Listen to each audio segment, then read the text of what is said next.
Welcome to the engineering mechanics course. So in this course we'll go first for studying the force. So before going we have to know what is force actually.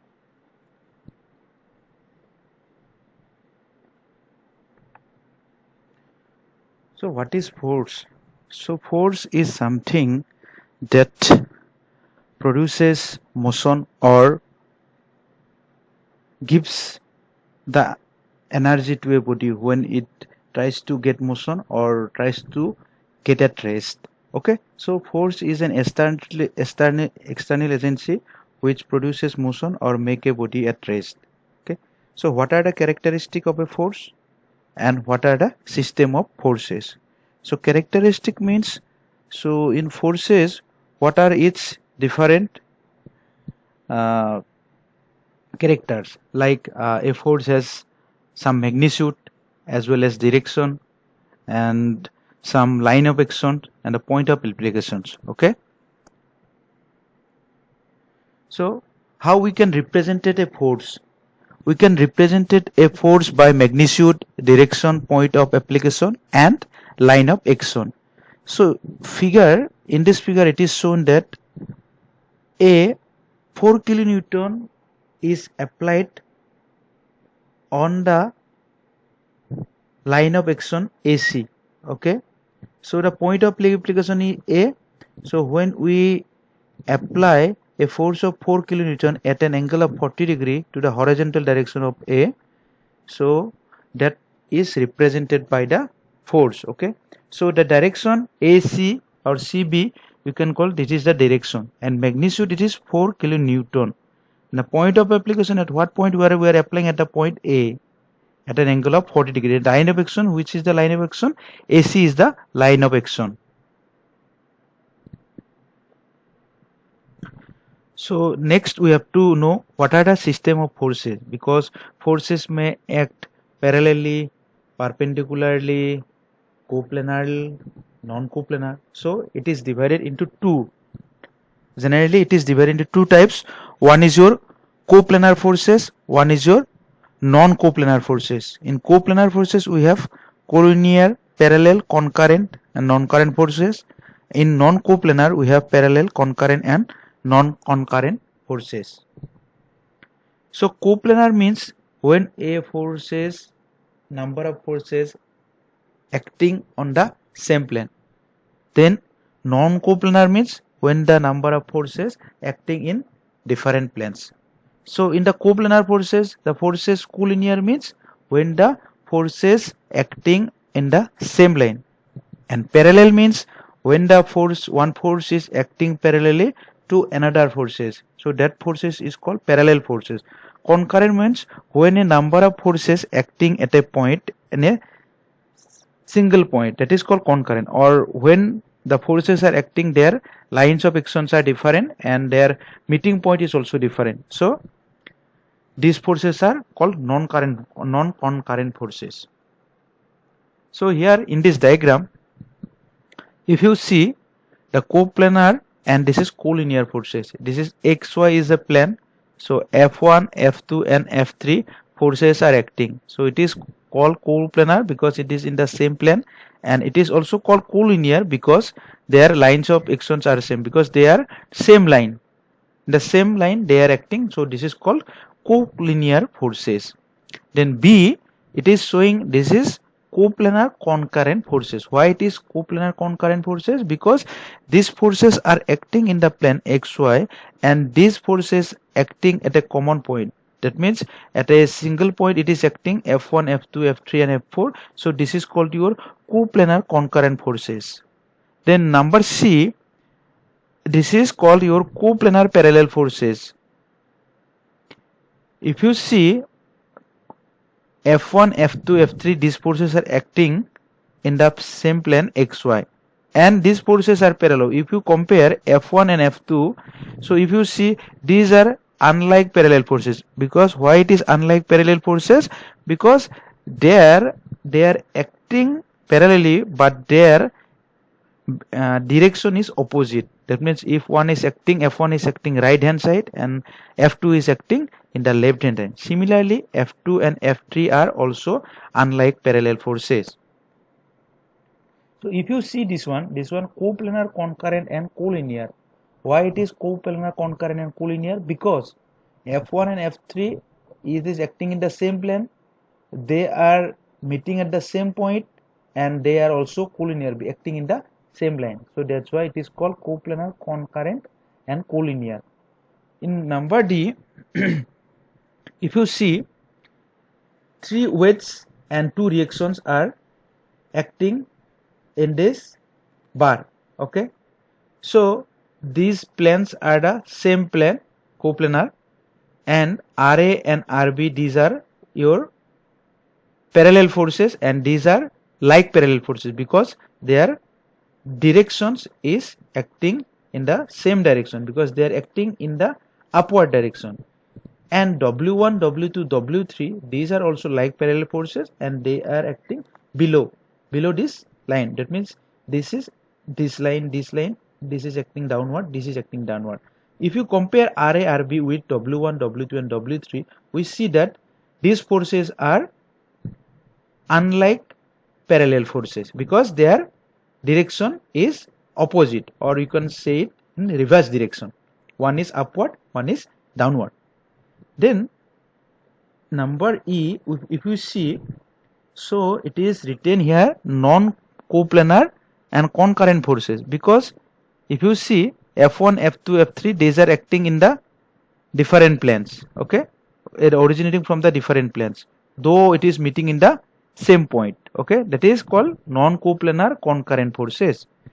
Then if you compare number F figure, it is non-concurrent, non-parallel. Why non-concurrent? Because they are not meeting at the common point, because F1 and F2, it is F3 meeting point is different, F4 meeting point is different. So these forces are also not parallel and also not concurrent. So it is called your non-concurrent and non-parallel forces.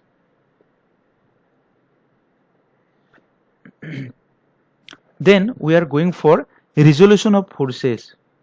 So what is actually resolution of forces? Because a forces can be resolved into many components, which is called resolution of forces. So generally 2 components are there for resolving the forces, one perpendicular to each other and one is at an angle to each other. It means the inclination. So A and figure is basically the same figure. One is actually both are 90 degree fx and fy. So these components are called resolution of forces.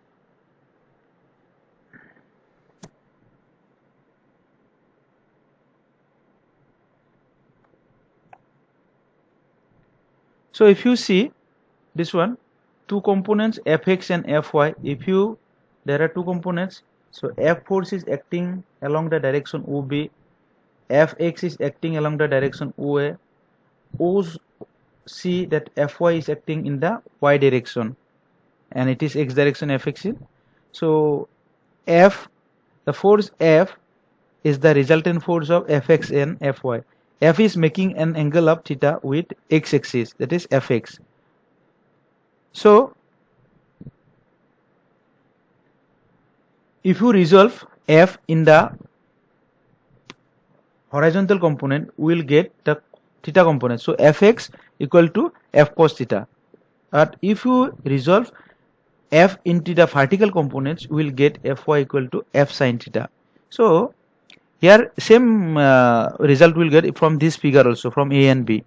So these are the resolution of the forces into when one force is perpendicular to one another.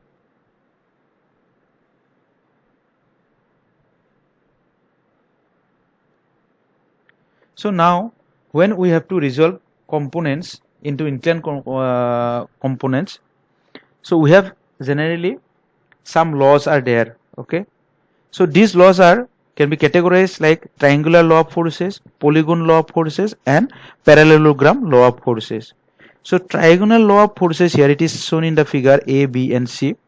Triangular law of forces can be defined as when 2 forces can be represented in magnitude and direction by the two sides of a triangle taken in order, then their resultant in magnitude and direction is shown by the triangle of the other side. That means that is the resultant when it is meet at that point. Okay, so here if you see, P is represented from A and C. If we compare, P is shown A by AB, then Q is shown by BC, then the if you join the line AC, so this will become a close triangle. So the resultant will be given by the third side of the triangle taken in magnitude and direction. So AC is the direction as well as the magnitude of these forces P and Q.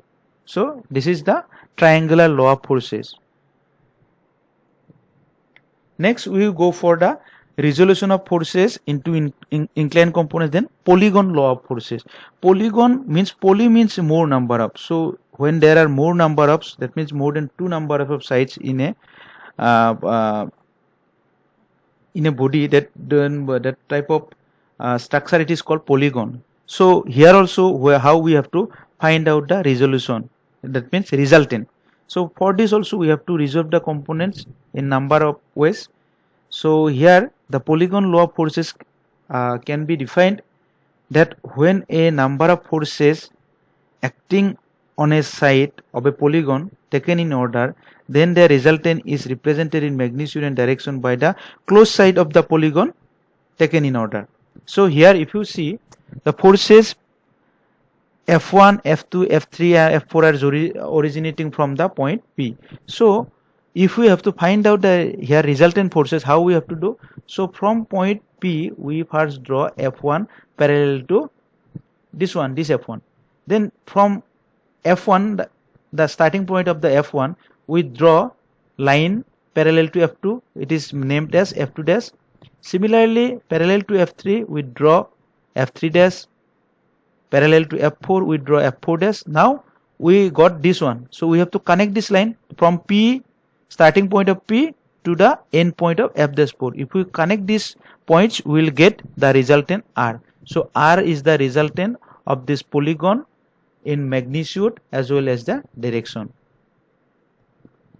So now next one, parallelogram law of forces. So what does it mean by parallelogram law of forces? So analytical method I'll explain here.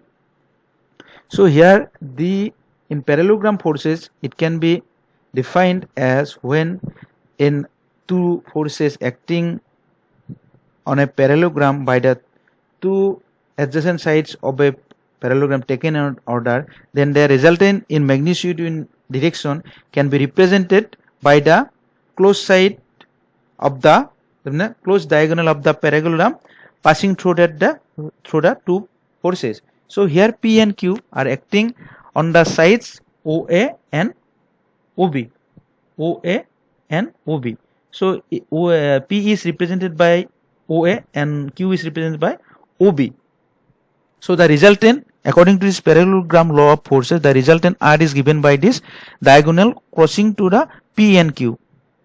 So derivation I have not explained here. So if you derive the equation of the parallelogram by considering different triangles, so we'll get R equal to root over P square plus Q square plus twice PQ cos theta. That means P square means first force, Q square means second force, then plus 2 into first force into Q second force, then cos alpha. Alpha is the angle between P and Q. Then when we have to find out what is the angle of the resultant that makes with one of the forces, suppose theta is the angle which makes an angle suppose theta is the angle made by the resultant with the forces, then we have to find out how we can find out the theta. So it is given by the formula theta equal to tan inverse Q sin alpha divided by P plus Q cos alpha. So if suppose R makes an angle theta with Q, then the equation will be tan inverse P sin alpha Q plus P cos alpha. Just we have to exchange the forces.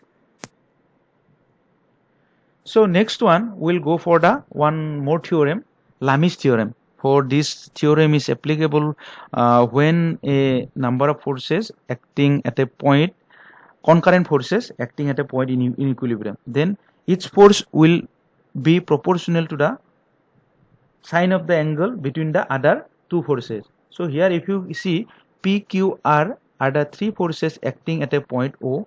Alpha is the angle between P and Q, gamma is the angle between P and R, and beta is the angle between R and Q. So according to this Lami's theorems, P by sine beta equal to your Q by sine alpha equal to R by sine beta. Why it is? Because beta is the angle opposite to P, gamma is the angle opposite to Q, and alpha is the angle opposite to R.